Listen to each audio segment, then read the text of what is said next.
Rismond Sianipar tantang Bareskrim uji forensik ijazah Presiden Jokowi di laboratorium luar negeri. Mendapatkan fakta bahwa benar Bapak Insinyur Haji Joko Widodo melaksanakan perkuliahan di Fakultas Kehutanan UGM melalui bukti adanya hasil studi KHS atas nama Joko Widodo nomor induk mahasiswa 1681/KT mahasiswa Fakultas Kehutanan yang telah diuji secara laboratoris oleh Puslapor dan dinyatakan belangko dan stemper adalah identik atau sama dengan pembanding serta tanda tangan milik Dr. Insinyur Setiono, Dr. Sunardi dan Insinyur Burhanuddin adalah identik atau merupakan tanda tangan yang sama dengan tanda tangan pembanding. Penyelidik mendapatkan fakta bahwa benar Insinyur Haji Joko Widodo telah memenuhi syarat kelulusan sarjana di Fakultas Kehutanan UGM melalui bukti A. Adanya berita acara ujian atas nama Joko Widodo dengan nomor mahasiswa 1681 dengan ditandatangani oleh dosen penguji atas nama Dr. Insinyur Sumitro, Insinyur Sofyan, Insinyur P. Burhanuddin, dan telah diuji secara laboratoris oleh Puslapor dengan hasil identik dengan pembanding, bahwa terhadap hasil penyelidikan ini telah dilaksanakan gelar perkara untuk memberikan kepastian hukum dengan hasil tidak ditemukan adanya tindak pidana. Kalau memang hasil forensik dari Bareskrim itu menurut mereka reliable dan trustworthy, ya, layak mendapatkan public trust, maka harus bersedia dong kita bersepakat untuk menentukan sejumlah laboratorium di luar negeri untuk mendapatkan kesimpulan yang konklusif. Karena saya punya pengalaman berharga, ya, kasus Jessica Wongso, laboratorium komputer forensik Bareskrim Polri justru yang merekayasa barang bukti kita dengan software gratisan bernama Iretshop yang diakui malah menjadi software bawaan dari DVR Telview yang secara sistem operasinya saja sudah berbeda. DVR Telview itu Linux based, sementara software yang gratisan yang bernama Iretshop tersebut yang tercatat di metadatanya dari BAP ahli forensik Bareskrim itu Windows operating system, itu beda alam dan mereka tetap menipu. Jadi dengan cacat histori seperti ini, ya laboratorium forensik Bareskrim Polri tidak layak mendapatkan public trust, maka harus kita uji di sejumlah laboratorium yang independen dan di luar negeri, dan kita siap urunan untuk bayar. Jadi Bang Rismond siap urunan ya untuk biaya. Banyak netizen yang mau. Oke.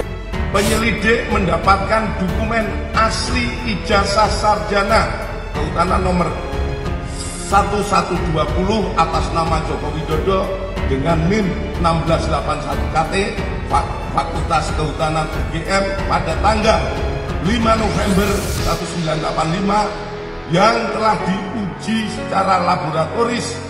Berikut sampel pembanding dari 3 rekan pada masa menempuh perkuliahan di Fakultas Kehutanan UGM, meliputi bahan kertas, pengaman kertas, teknik cetak, tinta tulisan, lagi tinta tulisan tangan, cap stempel, dan tinta tanda tangan milik dekan dan rektor. Dari peneliti tersebut, maka antara bukti dan pembanding adalah identik atau berasal dari satu produk yang sama. Kepada Saudara Joko Widodo. Yang kedua, saya kasihan juga dengan Bareskrim. Karena hasil dari Bareskrim itu tidak punya nilai apapun kecuali hanya menghentikan berkas. Sementara apakah bukti itu bisa untuk menguatkan laporan di Polda? Kagak bisa. Karena proses untuk menguatkan bukti Polda, berarti ijazah Jokowi harus ditaruh di Polda, disita di Polda, dan dites melalui proses berdasarkan LP oleh Polda meskipun nanti balik ke Bareskrim. Dan barang itu harus tetap berada di penyidik nanti dilimpahkan kepada jaksa, baru dibawa ke pengadilan, dan situlah kami nanti akan bertarung. Nanti akan ada gelar perkara. Nanti di sana kami akan ajukan ahli, ajukan saksi, ajukan juga tes-tes yang pembanding untuk men-challenge. Kalau hari ini sebenarnya kita ini butuh bukti, bukan narasi. Mohon maaf, tadinya saya overestimate, saya pikir ya, apa yang mau dilakukan oleh Barreskrim itu seperti apa yang dilakukan oleh Polda Banten. Pengumuman tersangka Charlie Chandra, tersangkanya dipamerin. Atau setidaknya seperti Polda Metro Jaya saat KM 50, pengumumannya penyerangan kepada aparat. Ada pedangnya, ada goloknya, ada senjatanya, dipamerkan. Saya pikir di Barreskrim akan ditunjukkan. Ini loh saudara rakyat, ijazah yang kami teliti dari lab forensik, dan ini asli begitu. Baru kami merasa lega. Lah ini kan hanya narasi. Kalau narasi, itu pula yang sudah dilakukan UGM dan rakyat gak percaya.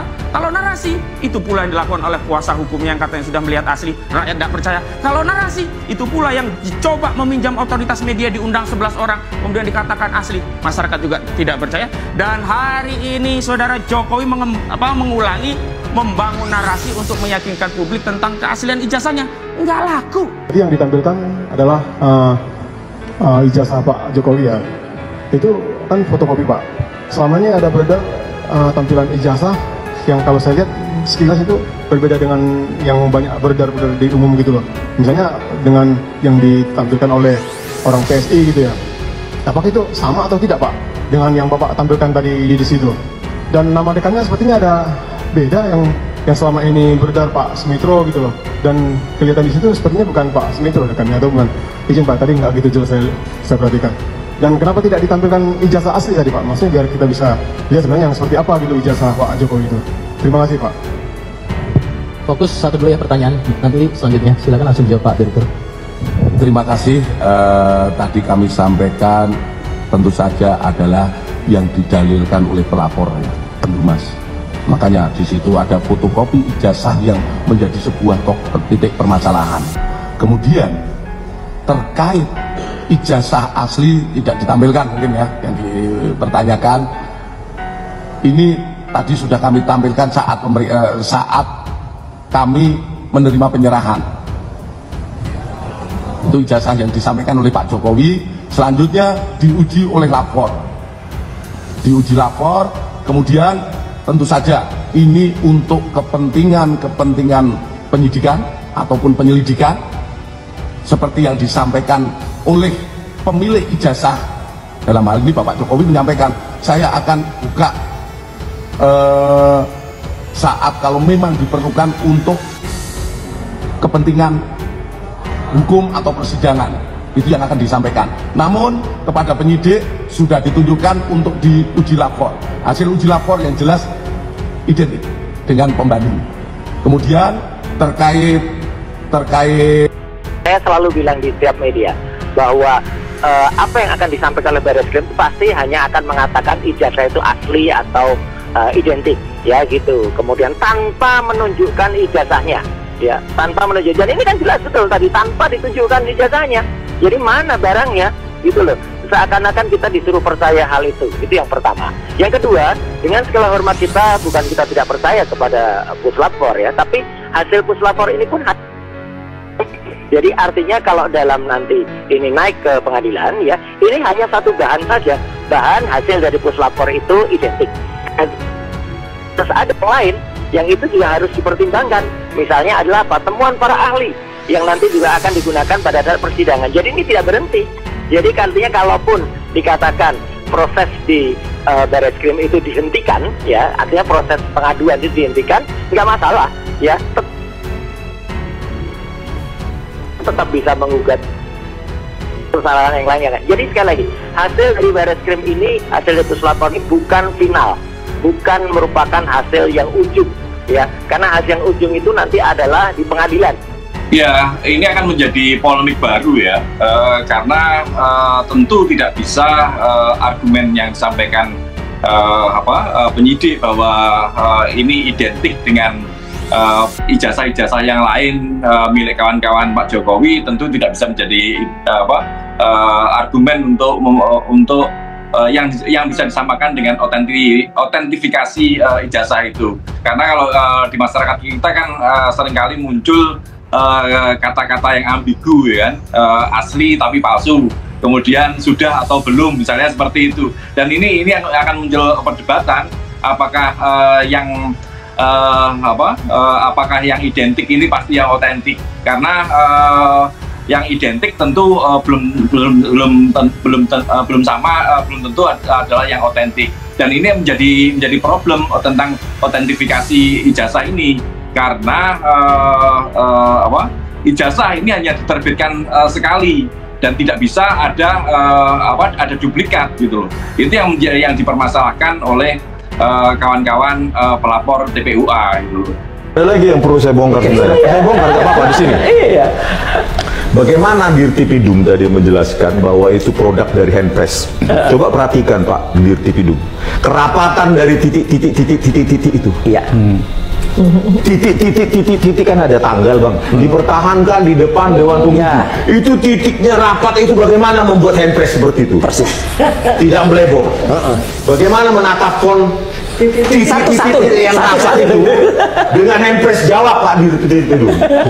Kalau hasil kalian, ya, ini saya ingatkan kepada laboratorium forensik Bareskrim, ya, kalau kalian merasa bahwa hasil kalian itu reliable dan otentik, maka harus siap kita sama-sama bersepakat untuk menentukan laboratorium yang independen di luar negeri. Kami yang biayai urunan. Kalau hasil kalian reliable, handal, tanpa intervensi, maka harus siap. Itulah namanya scientific. Uji saintifik itu harus bisa direkonstruksi orang lain, diuji oleh orang lain, dan hasilnya harus konvergen, konklusif.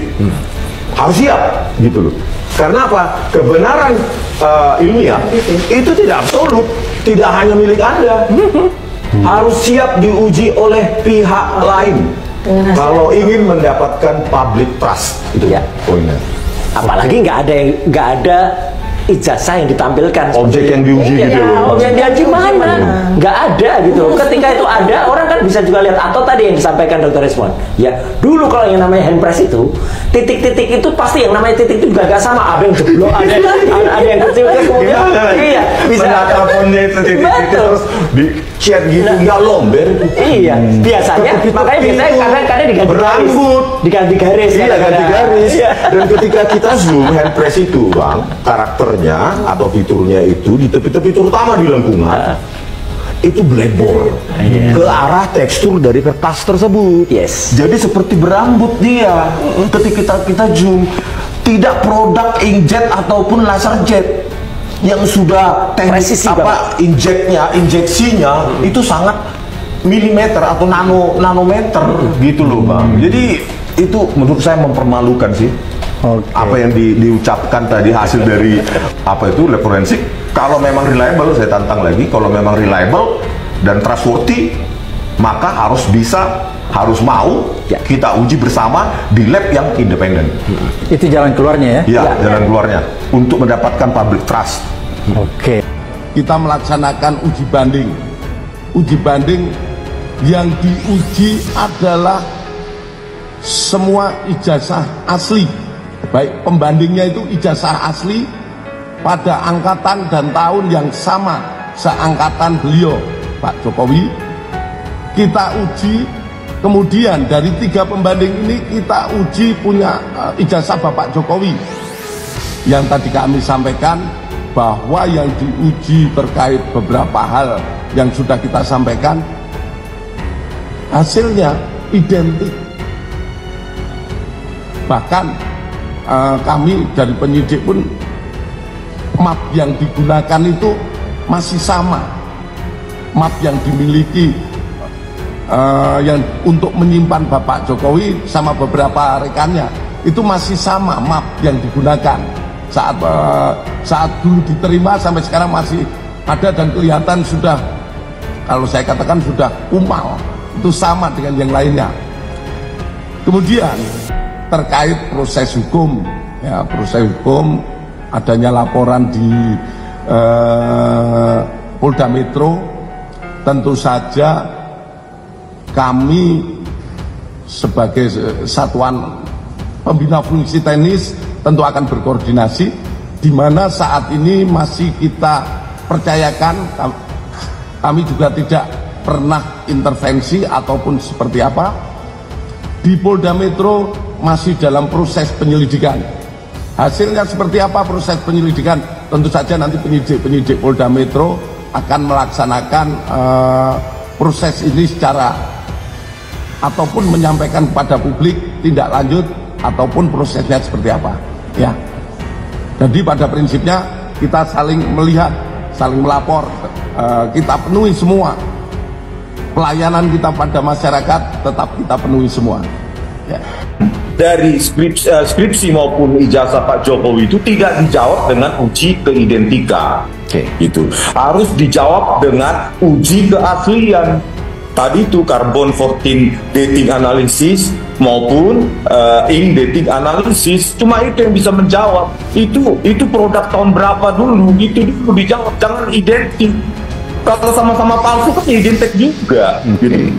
Barang KW dibandingkan dengan barang KW ya identik, tidak menjawab bahwa barang itu asli, gitu loh. Jadi ya kesimpulan dari Bidum kemarin itu lewat Bareskrimnya tidak konklusif, tidak konvergen, dan tidak menjawab pertanyaan publik mengenai keaslian dari ijazah Pak Jokowi yang bahkan ya ditunjukkan saja dalam monitor itu tidak berani ada fotokopi. Bagaimana masyarakat atau publik teryakinkan dengan cara seperti itu, gitu Bang? Karena itu memang saya challenge proses di Polda, ayo lanjutkan, tapi ijazah itu disita, diperiksa lagi di Polda, karena kewenangan yang ada di Bareskrim sudah selesai. Penghentian itu hanya pada kasus Dumas. Nggak bisa dong nanti syarat itu, bukti itu akan menguatkan ya fitnah dan pencemaran di kasus Polda Metro Jaya. Nggak bisa, ini perkara yang terpisah. Yang kedua, katanya akan berkoordinasi Bareskrim dengan Polda Metro Jaya. Nggak bisa, harus diproses ulang. Karena ini nomor LP-nya berbeda, prosesnya berbeda. Proses dan prosedur harus diperhatikan walaupun kita sedang menuju substansi yang ingin kita adili. Yang kedua, yang menjadi soal itu kan sederhana sebenarnya. Di Polda itu kan sudah ada proses. Kenapa dulu tidak disita di Polda? Ya. Apa kepentingannya? Itu malah diantarkan ke Bareskrim. Maka di sini kita duluan mana sih kasusnya, Bareskrim dulu apa Polda dulu? Ya duluan Bareskrim. Tapi nggak pernah keluar nomor LP begitu loh. Nah ini yang kami kemudian yang ketiga, kasihan kepada siapa? Kalau pertama kasihan kepada Pak Jokowi, kedua kasihan kepada Bareskrim, dan sekarang kasihan kepada seluruh rakyat. Energi negara yang begitu besar untuk membangun keyakinan bahwa kita punya presiden dengan ijazah yang asli yang sudah dibuktikan melalui tes laboratorium forensik. Ternyata hari ini coba lihat saja di sosial media bagaimana, apakah mereka percaya? Kecuali beliau berdua ini kalau di ruangan ini yang percaya. Yang di sini tanya saja, percaya. Saya sendiri tidak mungkin saya meyakini sesuatu barang yang tidak saya lihat sendiri. Ahli digital forensik dan mantan dosen Universitas Mataram, Rismon Sianipar, menyampaikan keraguannya terhadap hasil investigasi Bareskrim Polri yang menyatakan bahwa ijazah Presiden Joko Widodo adalah asli. Dalam sebuah wawancara yang diunggah di kanal YouTube Abraham Samad SPEAKAP, Rismon menantang Bareskrim untuk melakukan uji laboratorium forensik secara independen. Bahkan menawarkan untuk menanggung seluruh biaya pengujian tersebut. Rismon menilai bahwa keabsahan sebuah dokumen secara ilmiah harus dapat dibuktikan dan diuji ulang oleh pihak lain. Menurutnya, kesimpulan ilmiah tidak boleh bersifat mutlak dan perlu diuji secara terbuka guna meningkatkan kepercayaan publik terhadap hasil investigasi kepolisian. Lebih lanjut, Rismon menyatakan bahwa teknologi cetak yang terdapat pada skripsi Jokowi tidak sesuai dengan era 1980-an, melainkan lebih cocok dengan teknologi yang digunakan pada awal 2000-an, seperti